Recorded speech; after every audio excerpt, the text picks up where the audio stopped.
आज जवळपास प्रत्येकाकडे स्मार्टफोन आहे आणि स्मार्टफोनमध्ये भरपूर प्रकारचे ॲप्स वापरले जातात. त्या ॲप्सपैकी सर्वात जास्त वापरले जाणारे ॲप म्हणजेच WhatsApp. या व्हिडिओमध्ये मी तुम्हाला सांगणार आहे WhatsAppबद्दल 10 टिप्स आणि ट्रिक्स. त्या तुम्हाला WhatsApp यूज करताना अत्यंत उपयोगी पडतील. जर तुम्ही WhatsApp यूज करत असाल तर हा व्हिडिओ तुमच्यासाठी खूपच महत्त्वाचा ठरणार आहे.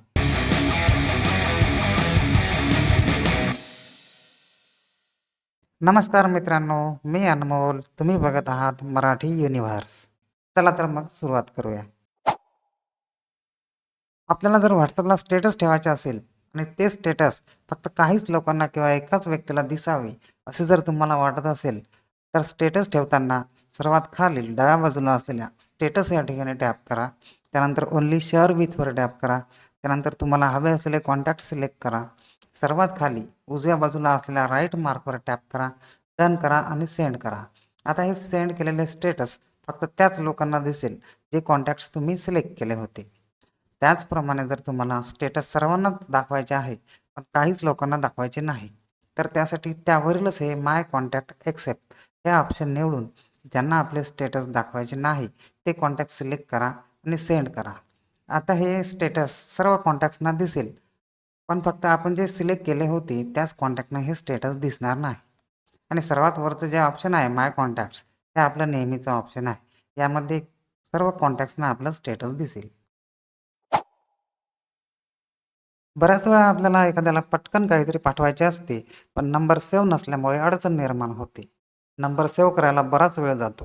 जर तुम्हाला नंबर सेव्ह न करता त्यांना मेसेज पाठवायचा असेल, तर समोरच्या व्यक्तीचा मोबाईल नंबर आपल्या स्वतःच्या कॉन्टॅक्टला टाईप करून सेंड करायचा. त्यानंतर सेंड केलेल्या नंबरवर टॅप करून चॅट विथवर टॅप करायचं आणि मेसेज सेंड करायचा. यासाठी तुम्हाला नंबर सेव्ह करायची सुद्धा गरज पडणार नाही. जर तुम्हाला आपल्या स्मार्टफोनसारखंच फिंगरप्रिंट लॉक WhatsAppला सुद्धा लावायचं असेल, तर WhatsAppमधील 3 डॉटवर क्लिक करून सेटिंगमध्ये जा.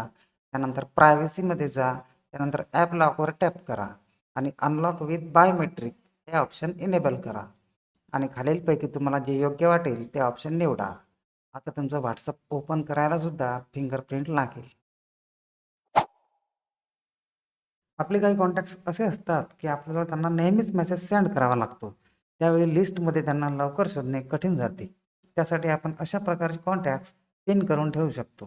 त्यासाठी जो कॉन्टॅक्ट आपल्याला पिन करायचा आहे त्यावर लाँग प्रेस करून सिलेक्ट करा. टॉपला तुम्हाला सुरुवातीलाच पिन आयकॉन दिसेल, तिथे टॅप करा. आता हा कॉन्टॅक्ट पिन झाला व तो आता नेहमीच टॉपला राहील. अशा प्रकारे तुम्ही एकूण 3 कॉन्टॅक्ट्सना पिन करू शकता. जसे आपण WhatsAppला व्हॉईस मेसेज पाठवतो, त्याचप्रमाणे आपण व्हिडिओ मेसेजसुद्धा पाठवू शकतो. जर तुम्हाला व्हिडिओ मेसेज पाठवायचा असेल, तर टायपिंग एरियाच्या बाजूलाच असलेल्या कॅमेरा आयकॉनवर लाँग प्रेस करून तुम्ही व्हिडिओ मेसेजसुद्धा पाठवू शकता.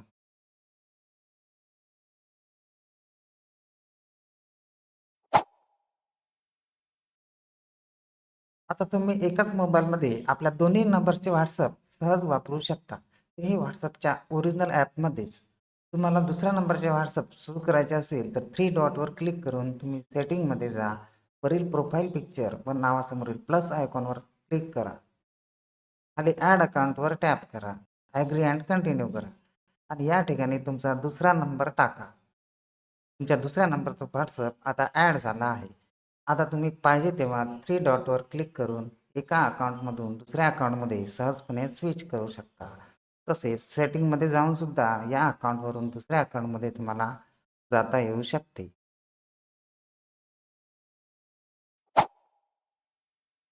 एक प्रॉब्लेम बऱ्याच जणांचा असतो. तो म्हणजे WhatsAppला आलेले सर्व फोटोज आणि व्हिडिओज आपोआप डाउनलोड होतात.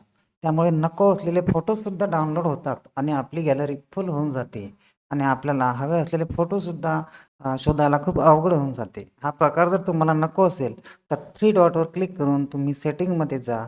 त्यानंतर स्टोरेज अँड डाटावर टॅप करा. व्हेन यूजिंग मोबाईल डाटावर टॅप करा.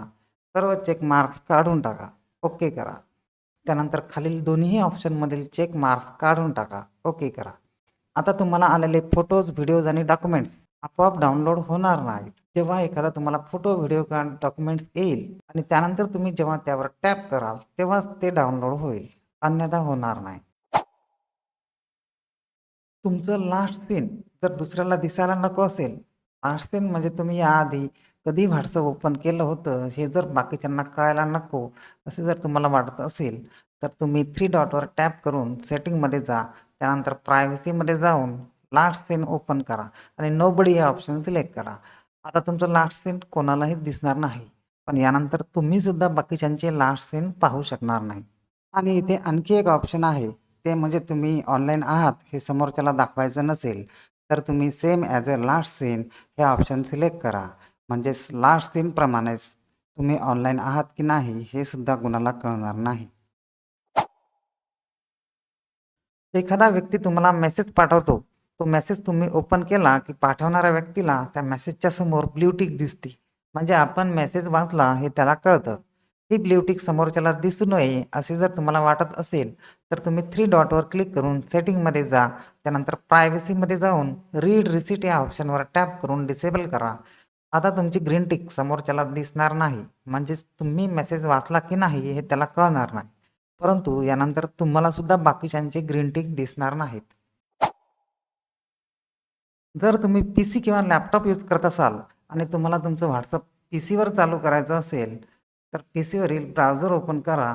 web.whatsapp.com ही वेबसाईट ओपन करा. त्यानंतर इथे QR कोड दाखवला जाईल. आपल्या मोबाईलचे व्हॉट्सअप ओपन करून 3 डॉटवर क्लिक करा. लिंक डिव्हाइसवर टॅप करा. स्कॅनर ओपन झाल्यानंतर PCवरील QR स्कॅन करा. लगेच तुमचं व्हॉट्सअप PCवर सुद्धा चालू होईल. या 10 टिप्सपैकी तुम्ही किती यूज केलेल्या आहेत ते कमेंट्समध्ये सांगा. आणि व्हिडिओ युजफुल वाटला असेल तर लाईक करा आणि अशाच प्रकारच्या व्हिडिओसाठी चॅनलला सबस्क्राईब करा. धन्यवाद.